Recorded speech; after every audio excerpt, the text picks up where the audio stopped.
ना भाजपा का ना कांग्रेस का, कभी अजंडगिरी तो बहुत उनका मेंबर भी बनना पसंद नहीं करूंगा और ना बनूंगा। तो जो चीजें गलत फैलाई जा रही हैं उनको आपको समझना पड़ेगा कि ये वही मीडिया है। अगर कोई सच है तो दिखाओ ना, हमें भी दिखा दो। तो आपको समझना पड़ेगा कि ये लड़ाई क्या है। और मैं आज भी मुझे इसलिए आना पड़ा कि जब मैंने देखा कि बहुत चारों तरफ से जो है इस लड़ाई को कमजोर करने के बाद जो है इस लड़ाई को कमजोर करने की बात चल रही, इसलिए मुझे लाइव आना पड़ा। लेकिन मुझे इस चीज का भी दुख हो रहा है कि जब आप मेरे जैसे व्यक्ति पे शक कर सकते हैं, अगर पैसा कोई औकात है खरीदने की, पद कोई वो, अगर पद की कोई बात होती है, पैसों की होती है, तो जब मुझे जेल में कहा जाता था कि हम आपको रिहा कर देंगे, आप हमारी बात मान लीजिए, आप भाजपा को समर्थन कर दिए, तब तो मैं बिका नहीं हूं, आज बिक जाऊंगा। मैंने पहले भी कहा था कि वो नोट नहीं बना जो चंद्रशेखर आजाद को खरीद ले। जो समाज ने मुझे प्रेम दिया है, जो मेरे ऊपर भरोसा करते हैं, उसकी कीमत नहीं हो सकती है और उसे चंद्रशेखर टूटने नहीं देगा।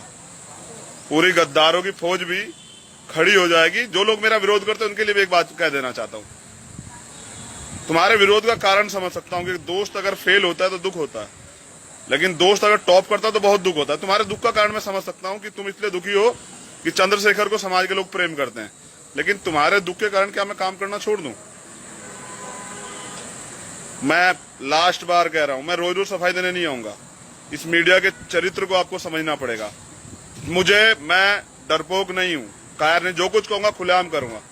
अगर किसी के खिलाफ लड़ने की बात भी करूंगा तो पूरी ताकत से लड़ूंगा, और जहां मेरे लोगों का हित होगा, जिस बात में हित होगा, उस पर लड़ूंगा सामने, चाहे कोई भी फर्क नहीं पड़ता है। लेकिन आप ये भी बात याद रखें कि मैं ना किसी भी सूरत में कांग्रेस और भाजपा की एजेंटगिरी करूंगा, ना आज से पहले किया, ना जीवन में कभी करूंगा, मरते दम तक नहीं करूंगा। और ये संकल्प मैं हमारे रहबर की जन्मभूमि कर्मभूमि पे ले रहा हूं।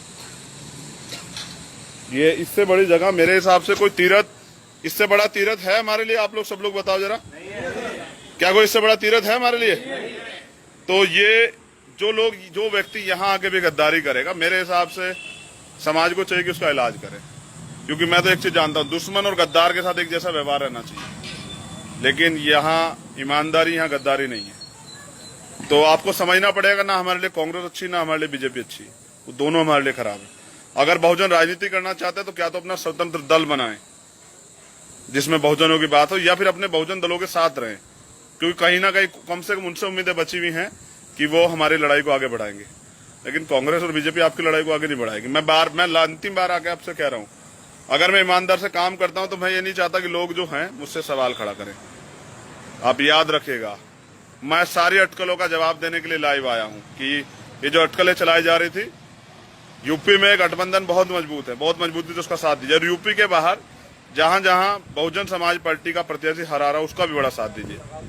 भीम आर्मी सामाजिक संगठन है, सामाजिक संगठन रहेगा। साहब काशीराम का मिशन हमारा घर है, हमारा परिवार है। मेरी वजह से उसमें कभी कोई टुकड़ा नहीं होगा, कभी मिशन कमजोर नहीं होगा। मेरा व्यक्तिगत जीवन जो है वो व्यक्तिगत है, लेकिन मेरा जो समाज के प्रति संकल्प है, जो मैं यहाँ खड़ा होकर ले रहा हूँ और जो मैंने जेल में लिया था, चंद्रशेखर उससे कभी पीछे नहीं हटेगा, पूरी ईमानदार से इस मूवमेंट को चलाएगा। मैं चाहता हूँ भीम आर्मी का एक पदाधिकारी, का कार्यकर्ता जो इसे सुन रहा है, वो इसको शेयर करे, और आज पूरी दुनिया में जो लोग भीम आर्मी से उम्मीद लगाए बैठे हैं उनको विश्वास दिलाए कि भीम आर्मी के लोग खत्म हो सकते हैं, मर सकते हैं, लेकिन कभी अपने मान, स्वाभिमान, सम्मान और बहुजन मूवमेंट से समझौता नहीं कर सकते। ये याद रहे कि हमने लड़ना सीखा है, भागना नहीं सीखा। याद रखेगा। जय भीम आर्मी। मैं बार बार नहीं आऊंगा, मैं मगर ये वादा करता हूं कि आप लोगों को समझना पड़ेगा, ईमानदारी पे बार बार सवाल उठाओगे तो काम करने में मजा नहीं आएगा। जय भीम आर्मी।